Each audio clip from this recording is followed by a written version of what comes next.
What was World War II about? If you had to tell me the story from your perspective, real quick, I bet you would tell me a story of maybe some crazy German guy, right, called Hitler, and he decided that he wanted to conquer more land. And, based, maybe if you have a little more knowledge of history, you would say that based on racist grounds, he decided to expand his, living space, as they would call it in German.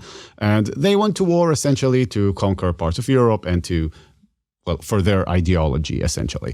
And you would be correct. You might also tell me that this story of World War II is maybe something about war between nation states, right? There were the Nazis and there were the Soviets from the East and there were the allies, right? The Western allies from the West, and Japan was also there in the party, but let's focus on Europe for now. What if I told you that if you had asked Hitler himself and the Nazi leadership, you would have gotten a different answer.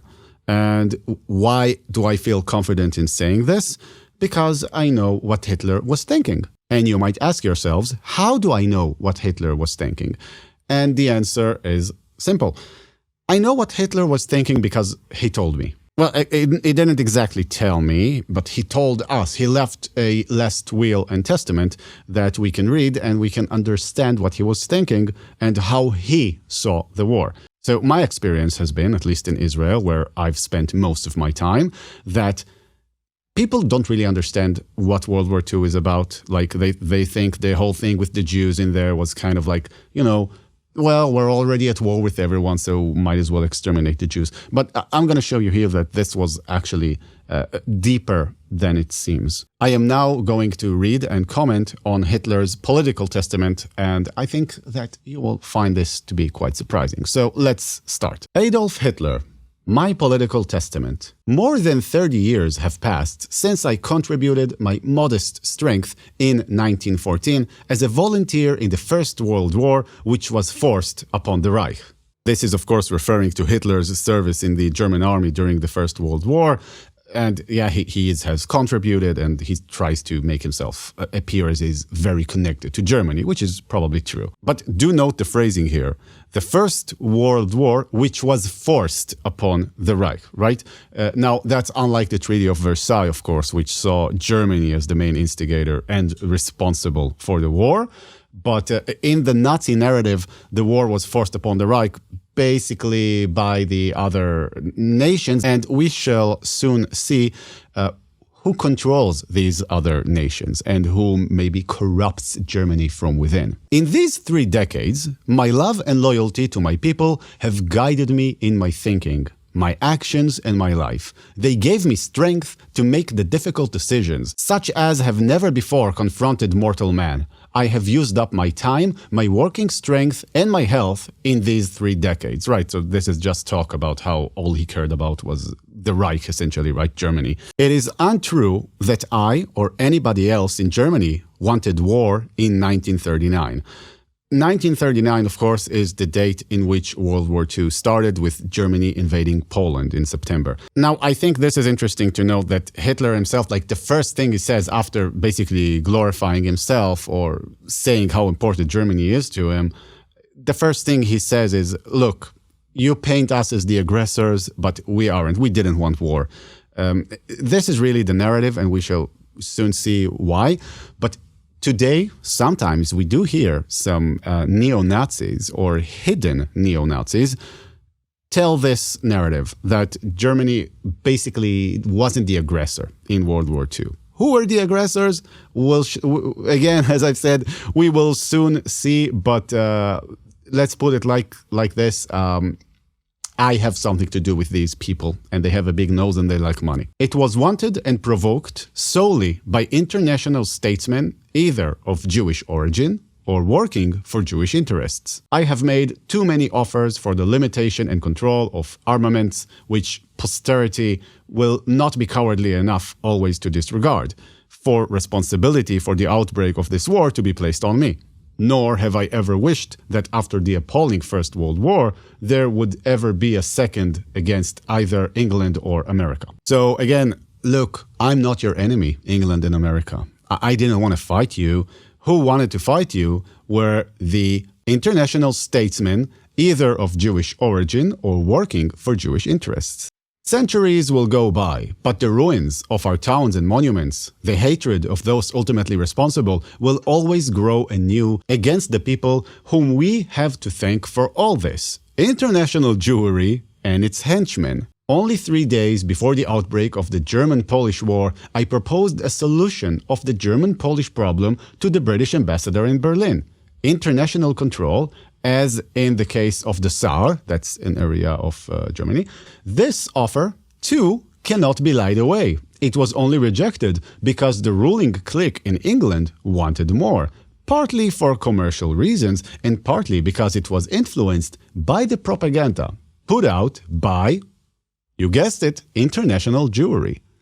So the Jews basically control the narrative and the media, and they hijack the narrative in order to serve their own interests, which was war with Germany and to destroy the glorious Reich. But nor have I left any doubt that if the nations of Europe are once more to be treated only as collections of stocks and shares of these international conspirators in money and finance, then those who carry the real guilt for the murderous struggle, these people will be held responsible. The Jews. Right, so I didn't start the war. Germany didn't start the war. What we did we didn't let the Jews get away with it, right? They're the international conspirators and financiers, and they treat everyone like stocks. So we see this narrative.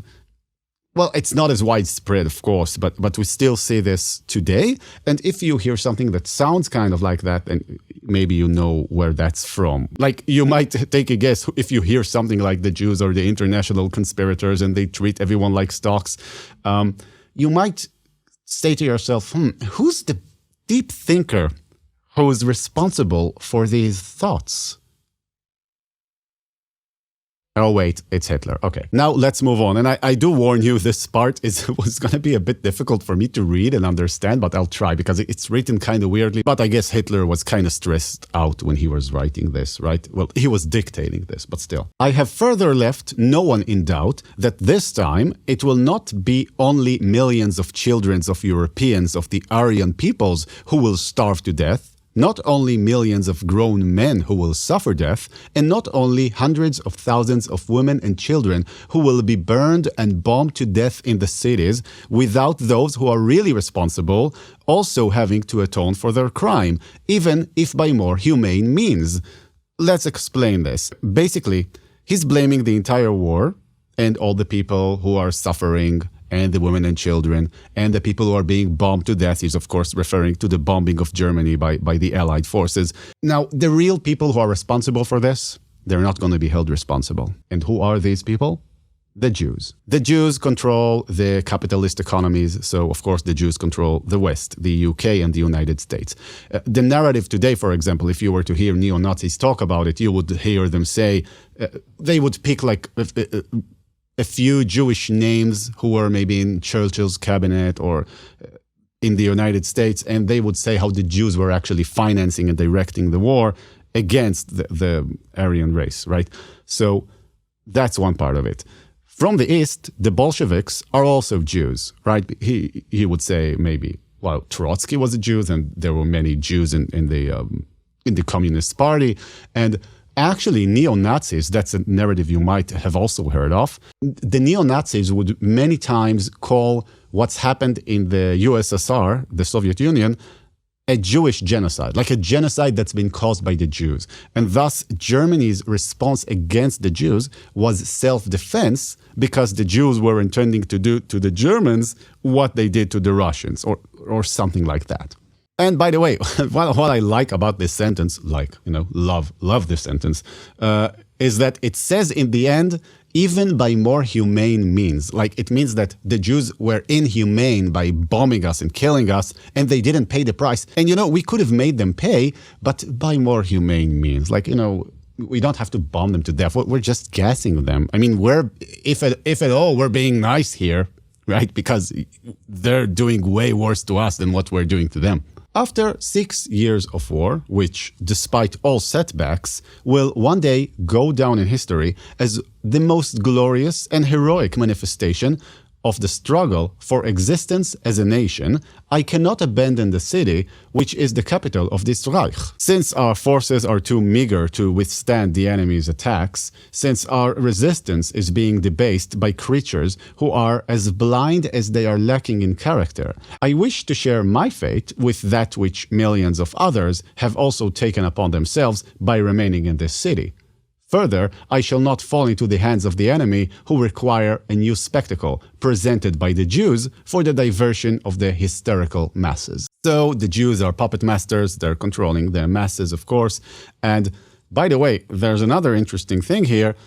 Hitler wishes to share his fate with millions of others who have remained in this city. This correlates to his idea that basically, I don't know, the Germans failed and now they're all going to die, or they should die. It's like, there's this whole thing that Hitler decided to pretty much sacrifice Berlin and everyone in it. So that kind of corresponds to that, right? His choice of words here. I have therefore decided to stay in Berlin and there to choose death voluntarily when I determine that the position of the Führer and the Chancellery itself can no longer be maintained. I die with a joyful heart, in the knowledge of the immeasurable deeds and achievements of our peasants and workers, and of a contribution unique in the history of our youth, which bears my name. That's the Hitler Youth, of course. It goes without saying that I thank them all from the bottom of my heart, and that it is also my desire that in spite of everything, they should not give up the struggle, but continue fighting wherever they may be. Faithful to the great Clausewitz, that's a famous Prussian general, against the enemies of the fatherland, from the sacrifices of our soldiers and from my own comradeship with them, there will come, one way or another, into German history the seed of a brilliant renaissance of the National Socialist movement, and thus the realization of a true national community. Many brave men and women have resolved to link their lives to mine in the very end. I have requested them and finally ordered them not to do so, but instead to take part in the continuing struggle of the nation. I ask the commanders of the Army, Navy, and Air Force to strengthen, by all means possible, the spirit of resistance of our soldiers in the spirit of National Socialism, emphasizing especially that I, too, as founder and creator of this movement, have preferred death to cowardly flight or even capitulation. May it be one day a part of the code of honor, as it is already present in the Navy, that the surrender of an area or of a town is impossible, and above all, in this respect, the leaders should give a shining example of faithful devotion to duty unto death. And then he also expels Himmler, right, because he dared to negotiate behind his back. And basically, he gives his authority now to Goebbels. But before everything else, I call upon the leadership of the nation, of those who follow it, to observe the racial laws most carefully, to fight mercilessly against the poisoners of all peoples of the world, international Jewry. So after discussing the enemy from without, we're discussing the enemy from within, right? The Jews, international Jewry, because it's like a conspiracy, they're the poisoners of all the people in the world. They have been responsible for Germany's downfall in World War I, apparently also in World War II. And yeah, they're basically parasites living off your culture and destroying it from within so they could take over. Set down in Berlin, April 29, 1945 at 4 o'clock in the morning. Adolf Hitler. Witnesses: Dr. Joseph Goebbels, Wilhelm Burgdorf, Martin Bormann, Hans Krebs, and yeah, that's what we have here. This date, by the way, Hitler killed himself the day after at, if I remember correctly, was it between 1 and 2 o'clock in the afternoon? So this was written less than about 10 hours before Hitler put an end to himself. I think it's interesting to see that Hitler saw the war as a war between the Aryans and the Jews, essentially. We see it as a war between, you know, the Germany, Nazi Germany, and the US and the UK and the Soviet Union. But really, if you would ask Hitler, it's a war with the Jews, and that's what it's been primarily about. So that's me for today. I hope I gave you some food for thought. And if you recognize this narrative elsewhere, well, I don't know, maybe you like this narrative. Who am I to judge? But then you don't like me, so you're probably not watching thus far. Or you are watching thus far, so you can know your enemy. I am not part of international Jewry because I don't have any friends.